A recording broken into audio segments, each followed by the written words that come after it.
Back when I was 20, during the summer before my senior year of college, I landed an internship at a financial services firm downtown. It wasn't anything fancy, mostly data entry, spreadsheets, and sitting in front of a computer all day, but it paid decently and it looked great on a resume. There were 7 other interns behind me, and we were all crammed together in this open office section with rows of cubicles that didn't quite give you privacy, just enough to make small talk feel optional.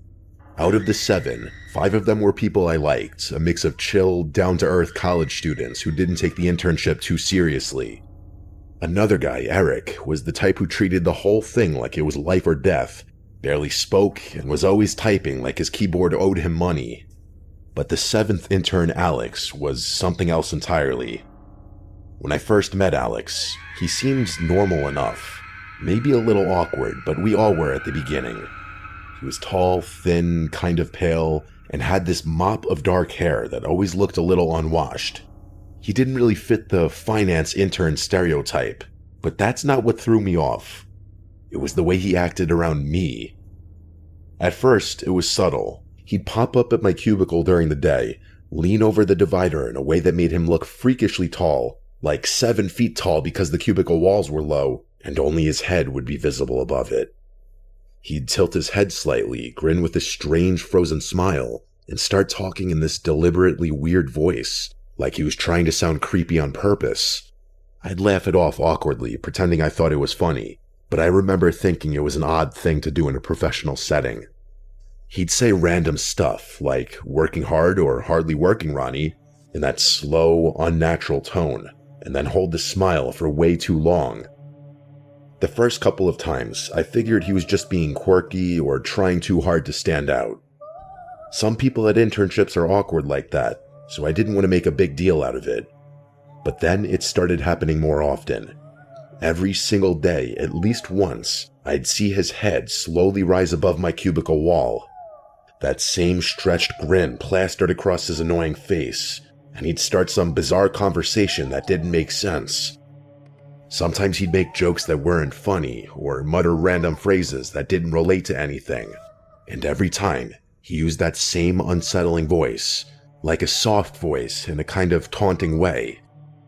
Honestly, a very good recent comparison of the voice he was doing was the voice Charlie Hunnam did for his role as Ed Gein. The other interns noticed it too, but they mostly laughed it off, thinking Alex was being weird on purpose to lighten the mood. I also think they thought Alex and I had built some kind of rapport that the rest of them didn't build with him. There was something about the way he directed it only at me that made me feel uncomfortable. It's not like I treated him any differently. It was like I was his personal audience for whatever creepy act he was trying to pull. As the weeks went on, his visits got longer. He'd lean over and stay there for minutes at a time, staring at me while talking, sometimes not even saying much, just looking. I'd fake a laugh, say I had to finish a report, and hope he'd get the hint. He rarely did. Then one night, about 6 weeks into the internship, I was home eating dinner when my phone rang. It was a number I didn't recognize.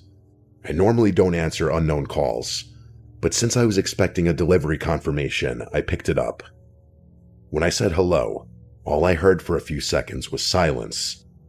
Then, suddenly, I heard a voice I recognized immediately. It was Alex's voice. The same forced, creepy tone he always used in the office. He said, "The tide's coming in. Pull your boat out of the water." But this time, his voice was a little louder, almost a yell.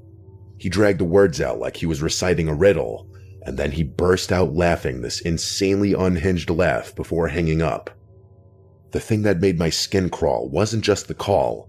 It was the fact that I never gave Alex my number, not once. The next thing I did was text the number back, asking if this was Alex. But the text said not delivered, and when I looked it up, it was a landline number. That's when I really started to get freaked out. How did he get my number? Why was he calling me like that? I tried to rationalize it. Maybe he found it through a company contact sheet or something. But even then, the way he said that line didn't sit with me. I couldn't stop replaying the sound of his laugh in my head. It didn't sound like someone joking around. It sounded like he was f***ing with me to the point of trying to actually scare me. This wasn't just goofy behavior anymore. That Monday, when I got to the office, Alex wasn't there. His desk was empty, and I didn't see him all morning. I went to our supervisor, a guy named Martin, and I asked him if Alex might have gotten my number through the company. And Martin was very confused, saying interns didn't have access to employee info like that. On top of that, they'd let Alex go at the end of the previous week because he wasn't doing any work and had ignored multiple warnings. That's when I told him about the call. He seemed surprised, and some of the other interns overheard. A couple of them started nodding and saying they always thought Alex was creepy, that he'd made them uncomfortable too. I told them about the weird cubicle visits, the voice, everything. Martin said not to worry, that Alex was gone for good and had no reason to come back. So that was a little comforting. For the next week or so, I kept expecting something else to happen. A message, a random encounter, something, but nothing came. Life at the office went back to normal. I figured maybe that was really the end of it. Until one early morning. It was a Friday, around 5 a.m., still dark outside except for a thin gray light creeping in through the blinds. I woke up because I thought I'd heard something, maybe a noise from outside. It made me get up and look out my window. I wish I hadn't. Standing in my backyard, halfway between the trees and the porch light, was a figure looking up at my window. Even though it was barely light out, I could tell who it was immediately. The thin frame and the messy hair, the way he stood perfectly straight. It was Alex. For a few seconds, I could not move. I just stared at him, trying to make sense of what I was seeing. And then, clear as day, I heard him call out my name in that same creepy, performative voice he'd always used at work. He dragged it out, long and sing-songy. I grabbed my phone, about to call 911, when I saw him tilt his head back and start laughing. That same loud, hysterical laughter like he did on the phone before hanging up. It didn't sound right. It sounded like someone completely detached from reality. I shouted through the window, yelling at him that I was calling the police and to get the hell off my property. I also waved my phone out the window. He just stood there for a second longer, then turned and started walking away, still laughing as he disappeared into the trees behind my house. I called the police, and in short, the dispatcher asked me if he was still there. When I said no, she told me to call back if he came back or threatened to break in. I never saw him again after that. Not at work, not around town, nowhere. The police couldn't do much since he hadn't technically broken in or made a direct threat. It was one of those situations where you just have to live with the unease, hoping it's over. The rest of the summer passed without incident. I finished the internship, and on the last day, my boss pulled me aside to offer me a permanent position for after graduation. At the time, I accepted, though a small part of me felt unsettled about ever going back to that office again. I never told them about what had happened that morning. I didn't see the point. Alex was gone, and no one even knew where he'd ended up. Over time, I convinced myself that he must have been dealing with some kind of mental illness or social disorder, something that made him act that way. It's the only way I can make sense of how he went from a quiet, awkward intern to standing in my backyard at 5 a.m, laughing like a lunatic. It's been a few years now, and I've moved on from it. I didn't end up with that company. I got a different job after graduation. I don't think about this too often anymore, but sometimes the thought of that image of him in my backyard still skeeves me out. I still wonder how he got my number, how he found my address, and what he wanted that morning. I guess it's not that hard to get people's info online these days. All I know is that for a few months in my life, I worked alongside someone who wasn't just strange, he had something way deeper going on, and no matter how many years pass, I'll never forget the sound of him laughing in the dark, as if it was all one big joke that only he understood.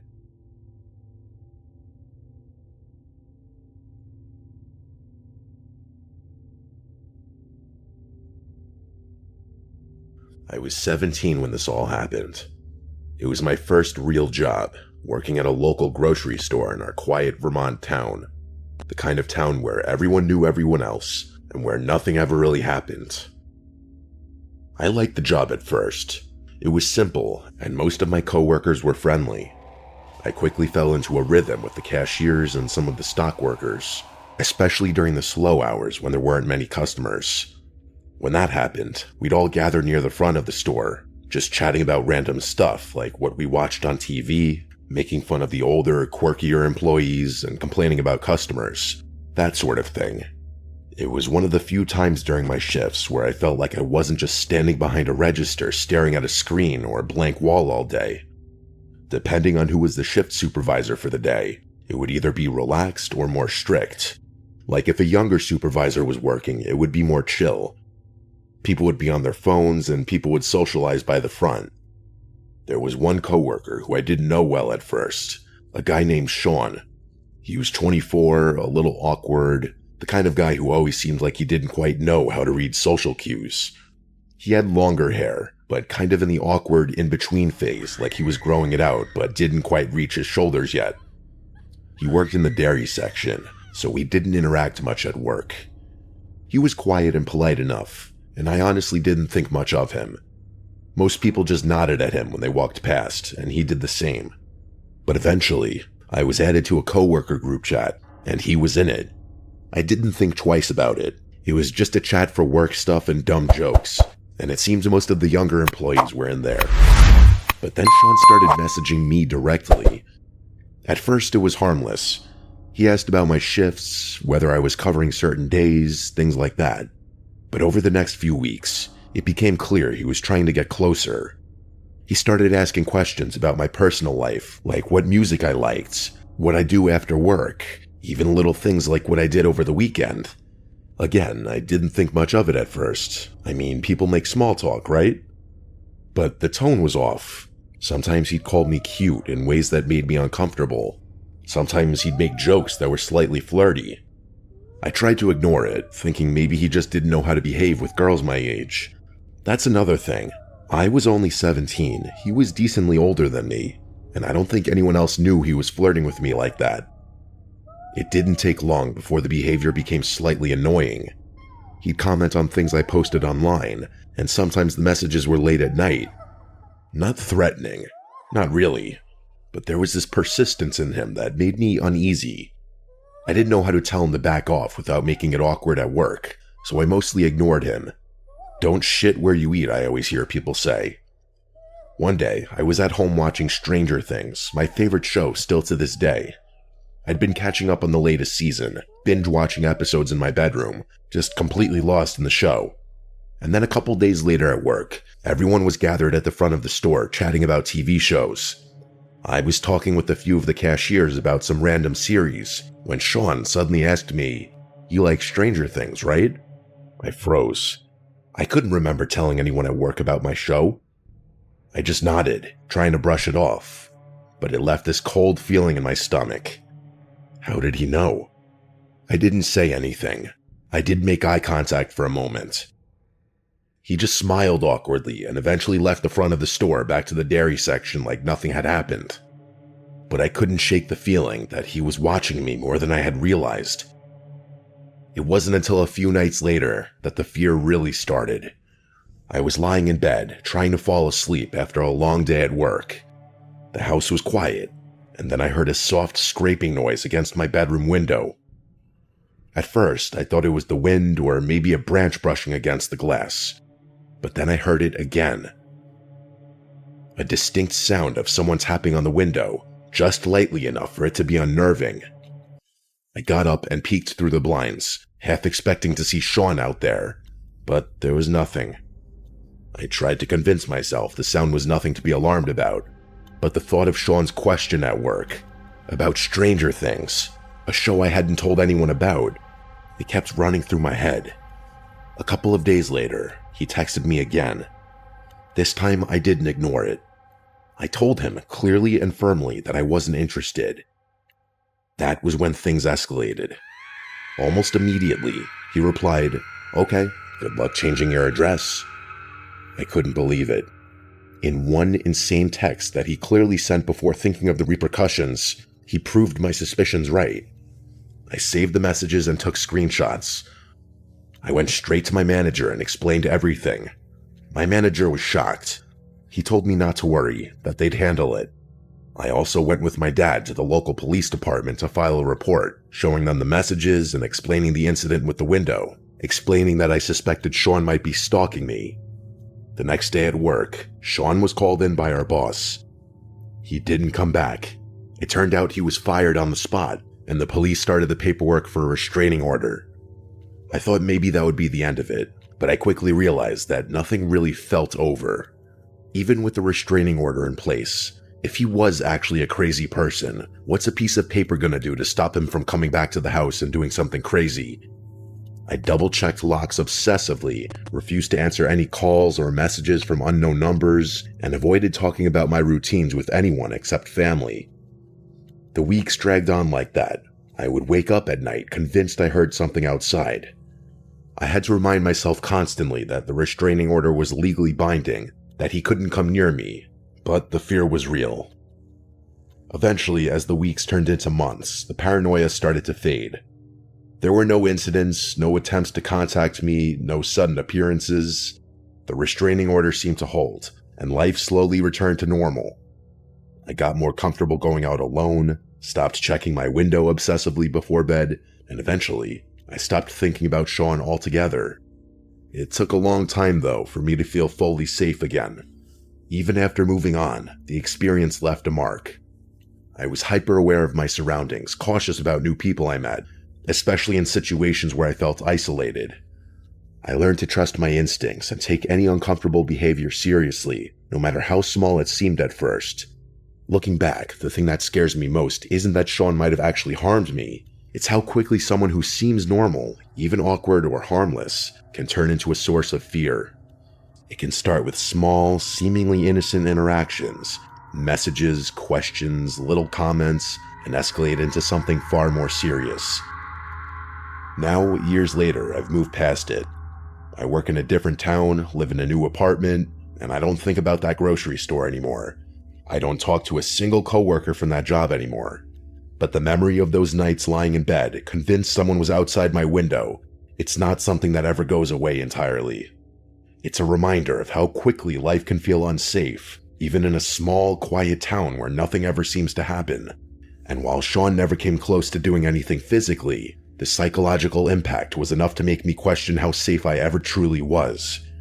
So if you're ever at work and notice a coworker crossing a line, even subtly, take it seriously. Don't brush it off as awkwardness or harmless flirting. It might seem over the top at first, but it could save you from months of fear, or worse. Because sometimes, the danger isn't obvious. But eventually, I did move on. And now, years later, I can look back and say I survived. And that's enough.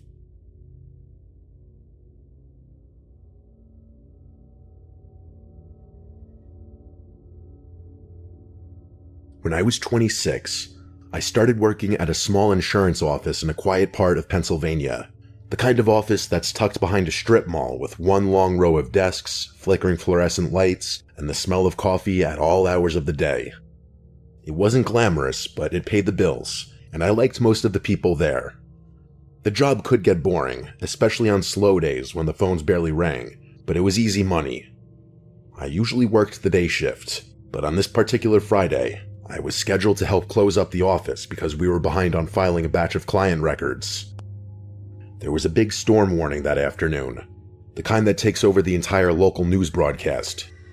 The moment I woke up and looked out the window that morning, I knew it was going to be a dark, stormy day, and around 3 o'clock, the rain started to pour so heavily you couldn't see the end of the street.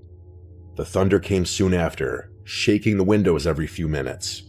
Honestly, I was personally enjoying the ambiance of the storm. Then the manager decided to let most of the employees leave early before it got worse, but a couple of us volunteered to stay to finish some paperwork. The only other person who stayed was a guy named Tom, who had just started working there about 2 weeks prior. He was in his early 30s, tall, quiet, and sort of off-putting in a way I couldn't describe. I wouldn't say creepy, just strange. He never said much to anyone, but he was always nearby. If I went to make coffee, he'd be there 2 minutes later. If I was restocking paper, he'd show up pretending to do the same thing. I figured he was just socially awkward. When 5 o'clock hit, the storm was in full force. I swear, every few seconds lightning flashed, followed by thunder that made the floor vibrate. The office felt emptier than usual, and the usual hum of lights was replaced by the sound of the storm. Tom was sitting at his desk a few rows down, typing something on his computer that looked like nonsense from where I sat. Every time I looked up, I could see him glancing over in my direction. At first, I tried to focus on my work, but after an hour or so, I realized I hadn't seen him get up once. Around 6:30, the power started flickering. Both of us made the same nervous laugh when the lights dimmed, but he didn't say anything. The next flicker lasted longer, and when the power finally went out completely, the office went silent except for the rain. The emergency lights kicked in, leaving everything bathed in a faint orange glow.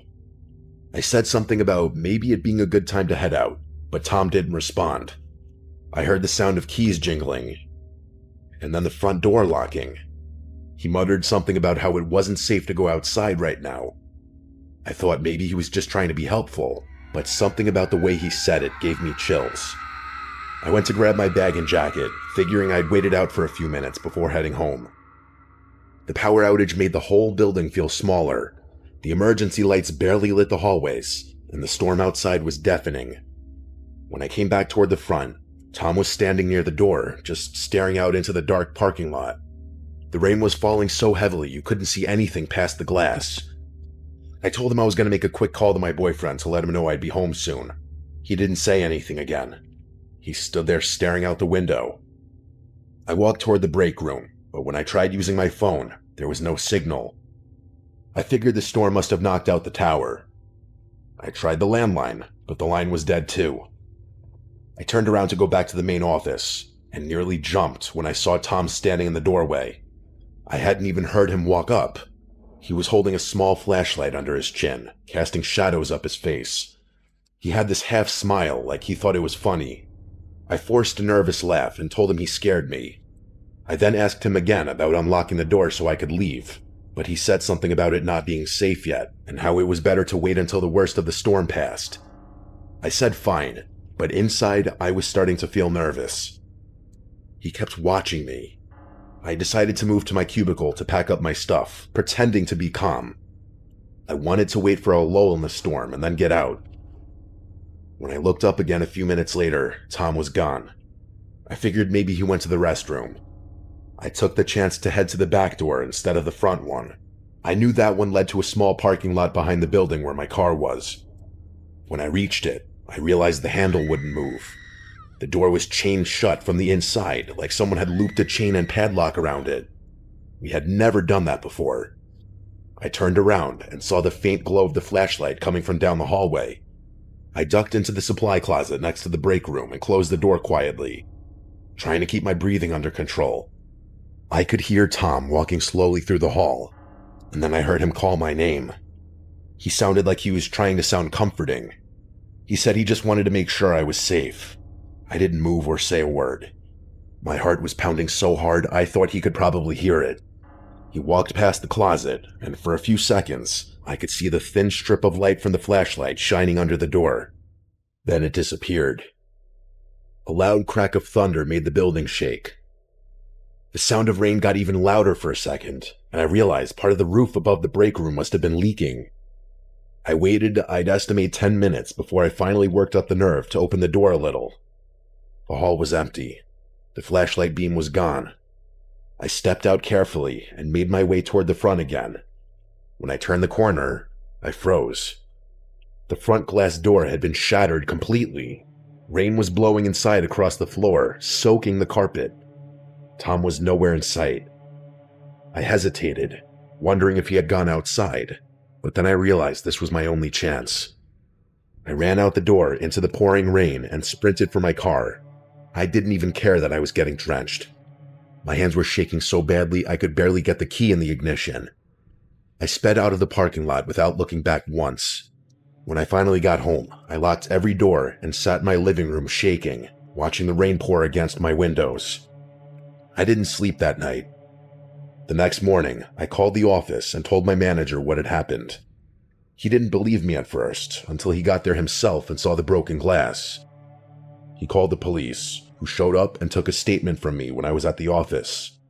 They said they'd look into it, but it sounded like Tom had just taken off. His car was still in the lot, unlocked, with the keys sitting on the driver's seat.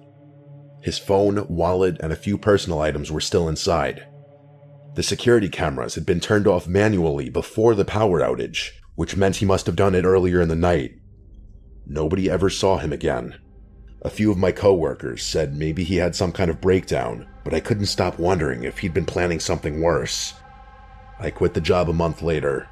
Even though nothing ever happened after that, I couldn't work in a small, enclosed place like that where I had experienced such a traumatic incident. It just wasn't healthy.